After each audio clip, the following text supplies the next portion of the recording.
The medical trader. Discipline creates freedom. Today's episode is confluence. Multiple signals pointing to one direction. This is how we stack the odds in our favor instead of guessing. Let's start with the EMAs. EMA just means exponential moving average. All it does is smooth out price so we can actually see the trend. I use three of them: the 12, the 50, and the 200 day. The 12 EMA shows me the short-term action. The 50 is the medium term, and the 200 is the big picture trend. When price is above these and they're lined up in order, that usually tells me we're in a healthy uptrend. When price is underneath and they're stacked the other way, that is a clearer downtrend. If they're all tangled together, that usually is a sign for me to be patient and wait. And these are my favorite. I could use these three alone if I had to.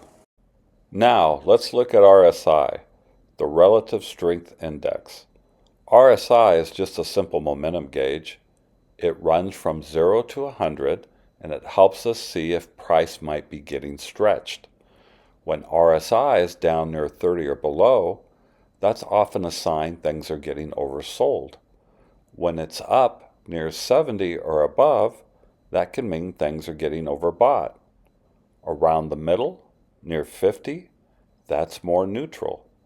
I don't treat RSI as a magic signal by itself, but it's a helpful way to see if price has been pushing too hard in one direction. Then we combined it with our EMAs, volume, and VWAP for confluence. And I really like RSI. It's one of my favorites, and I always keep it on at the bottom of my chart. Now let's talk about volume. Volume is simply how many shares are being traded. I like to think of it as how much attention is the move getting. Those bars at the bottom of the chart show you whether a move is happening on a light volume or a heavy volume. Big green bars tell me buyers are really stepping in. Big red bars tell me sellers are active. Early on, I ignored volume. I really regret that. I was focused on price and indicators, but not on how many people were actually involved in the move. Now, I always check volume before I act. If price is moving but volume is very low, I'm more cautious. When I see a strong move and strong volume, that carries more weight for me. Volume by itself isn't enough to take a trade, but it's an important piece of confluence when we line it up with our EMAs, RSI, and VWAP. Now let's talk about VWAP, the volume weighted average price. It sounds fancy, but it's actually simple. VWAP is just the average price people have paid today, weighted by how much was traded at each level. I like to think of it as the fair price line for the day. When price is above VWAP and holding, that usually tells me buyers are in control. When price is below VWAP and staying there, sellers are in control. Early on, I didn't even look at VWAP. I didn't even know what it was. Now at least I glance at it before I take a trade, because I don't want to be buying right into that line if everything else is weak.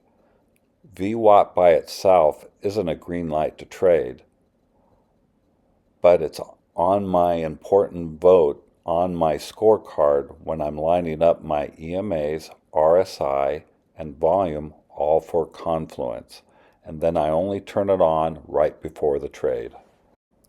So what do we actually do with all this? For me, it comes down to one simple idea. I only act when most of my signals agree. Early on, I didn't do this.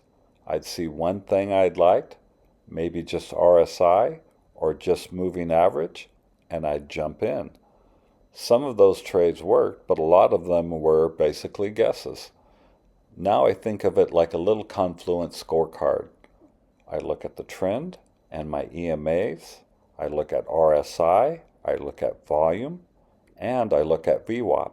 Every time one of them lines up with my idea, it gets a mental check mark. If I get 4 or 5 checks, that's an A- setup for me. If I only get 1 or 2, I usually pass. That doesn't make trading perfect, but it makes it calmer. And I'm no longer taking trades just because I'm bored.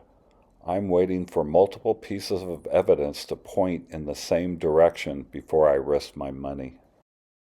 Before we finish, I want to leave you with a moment of calm.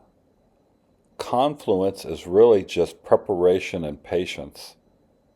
You don't have to chase every move, just be ready for the right ones. And that reminds me of today's quote from Seneca. Luck is what happens when preparation meets opportunity.